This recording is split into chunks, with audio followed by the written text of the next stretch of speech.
किसान भाइयों नमस्कार। कृषि विभाग की जानकारी में आपका स्वागत है। आज का विषय बहुत ही रोचक है। फसलों में कीटनाशक यूज करने से कौन सी 3 घटनाएं होती है।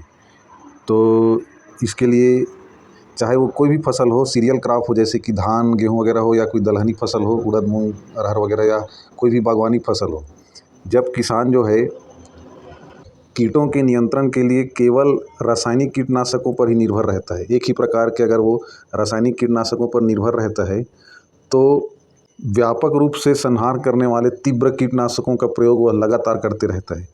और लगातार रासायनिक कीटनाशकों का प्रयोग करने पर धीरे धीरे वो कीटनाशक निष्प्रभावी होने लगता है और इस प्रकार कीट व्याधि की समस्या प्रचंड रूप धारण कर लेती है और यह बहुत अधिक बढ़ जाती है। रासायनिक कीटनाशकों का निष्प्रभावी होने के कई कारण होते हैं, जैसे कीटनाशकों का स्तरहीन होना, यानी किसान जो है कहीं से भी कीटनाशक को कोई भी दुकानों से ले लेते हैं, वो विभाग से पंजीकृत नहीं होते हैं, कृषि विभाग से पंजीकृत नहीं होते हैं। इसके अलावा सही उपयोग विधि ना अपनाया जाना, और तीसरा है निर्धारित मात्रा या सांद्रता संबंधी निर्देशों का सही ढंग से पालन नहीं करना। जब किसी रासायनिक कीटनाशकों का प्रयोग हानिकारक या पीड़क कीटों को नष्ट करने के लिए जब प्रयोग किया जाता है तो उस क्षेत्र में 3 प्रमुख घटनाएं होती है। पहला है, उस क्षेत्र के हानिकारक कीटों की संख्या कम हो जाती है, यानी वो बहुत हद तक नष्ट हो जाते हैं। अधिकांश कीट मर जाते हैं, लगभग 80 से 90% तक कीट नष्ट हो जाते हैं। और दूसरी घटना होती है, हानिकारक कीटों में कुछ हानिकारक कीटों की संख्या, मतलब कुछ संख्या में हानिकारक कीट मरने से बच जाती है।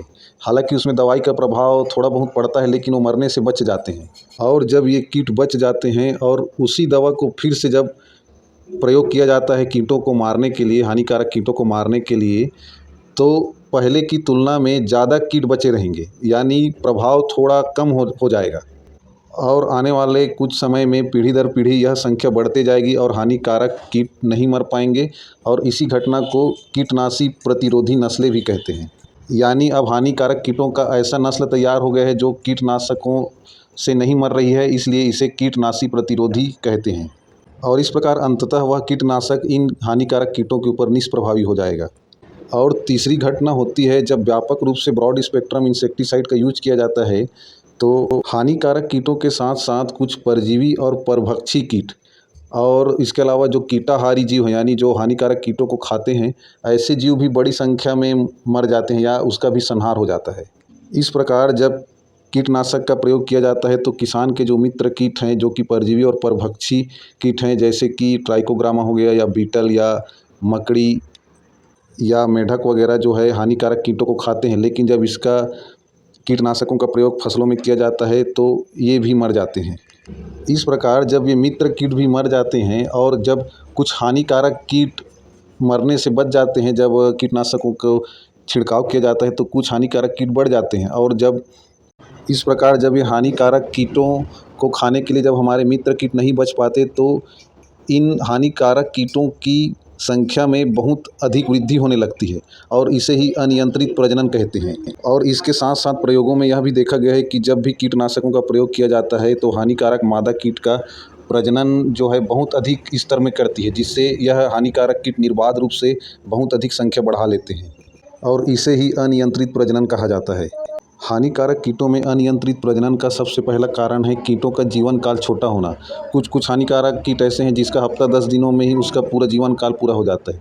और जैसी कोई फसल है जिसका 4 महीने का कोई फसल है, तो अगर वो कीट लग गए हैं तो वो कई बार जन्म लेगा, अंडा देगा, नीम्फ या लार्वा बनेगा, फिर एडल्ट बनेगा, फिर अंडा देगा। इस प्रकार उसकी कई पीढ़ियाँ निकल जाती है और फसलों को बहुत अधिक नुकसान करने लगती है। और जब इन हानिकारक कीटों की संख्या कम होती है तो यह बहुत अधिक वृद्धि करते हैं, और प्राकृतिक शत्रुओं की अनुपस्थिति में तो यह इनके लिए बहुत ही अनुकूल परिस्थिति बन जाती है, और इस प्रकार यह अपनी संतति यानी संख्या को बहुत अधिक बढ़ा लेते हैं।